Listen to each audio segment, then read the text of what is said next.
First, let's start from scratch by importing our image into the Google Slides presentation.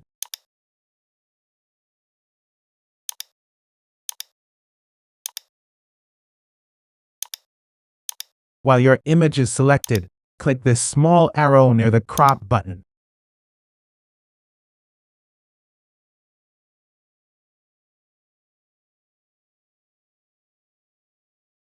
Under Shapes, select the circle icon.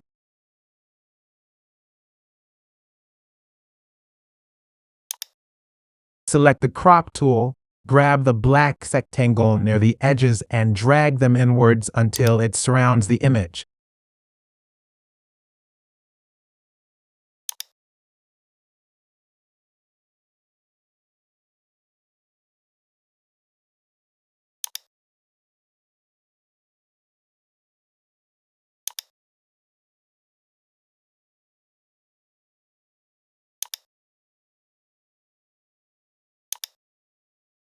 All done. Please subscribe.